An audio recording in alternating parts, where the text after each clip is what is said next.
আসসালামু আলাইকুম প্রিয় দর্শক, আমি ফার্মাসিস্ট আহমদুল্লাহ। আজকে আরও একটি ভিডিও নিয়ে আপনাদের মধ্যে ফিরে আসলাম। আজকে যে প্রোডাক্টটি নিয়ে আলোচনা করব, প্রোডাক্টটির নাম হলো ইসুমো জেল ক্যাপসুল। এটি বেঙ্গল ফার্মাসিউটিক্যাল একটি প্রোডাক্ট। এটির প্রিপারেশন হলো ইসুমিপ্রাজোল। প্রথমেই এই প্রোডাক্টটি যেসব রোগে ব্যবহার করা হয় সেগুলি নিয়ে আলোচনা করব। Peptic ulcer. পেপটিক আলসার হলো পাকস্থলীতে যদি কোনো ক্ষত হয় তখন তাকে পেপটিক আলসার বলে।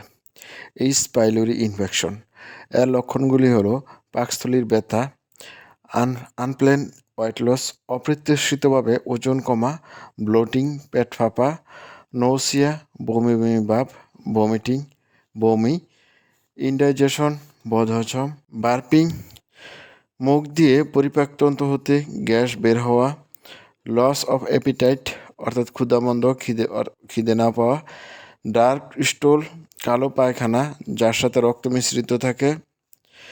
তৃতীয় ব্যাপারটি হলো গ্যাস্ট্রো ইসোফেজিয়াল রিফ্লাক্স ডিজিজ। যখন খাদ্য পাকস্থলী হতে ইসোফেগাসে ফিরে আসে তখন তাকে বলে গ্যাস্ট্রো ইসোফেজিয়াল রিফ্লাক্স ডিজিজ। আর ইসোফেগাস হলো খাদ্য লাইন।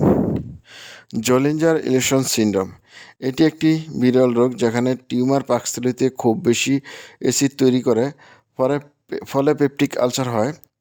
লক্ষণ হলো পেট ব্যথা, ডায়রিয়া ইত্যাদি। ইসোফেগাইটিস, ইসোফেগাস এর ইনফেকশন। আর ইসোফেগাস হলো স্টোমাক এর লাইন, এর কারণে খাবার স্টোমাক থেকে বের হতে পারে না। অ্যাসিড রিলেটেড ডিসপেপসিয়া, পেটের আলসার যার কারণে পাকস্থলী থেকে অ্যাসিড খাদ্যনালীতে আসে এবং বুক ব্যথা হয়।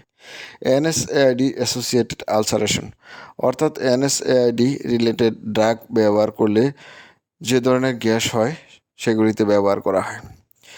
এই প্রোডাক্টটির ডোজ, এই প্রোডাক্টটি একটি করে ক্যাপসুল সকালবেলা খালি পেটে খেতে হয়। এই প্রোডাক্টটির side effect, common side effect হলো মাথা ব্যথা, পেট ব্যথা, ডায়রিয়া, বমি বা বমি, পেট ফাঁপা, জীবাণু, কোষ্ঠকাঠিন্য, র্যাশ, কাশি ইত্যাদি।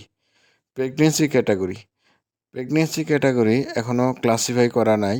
এই প্রোডাক্টটির প্রাইস, এই প্রোডাক্টটি প্রতিটা 40 mg ক্যাপসুলের দাম 10 টাকা। প্রিয় দর্শক, এই ছিল ইসুমো জেল ক্যাপসুল সম্বন্ধে গুরুত্বপূর্ণ ইনফরমেশন। আসসালামু আলাইকুম।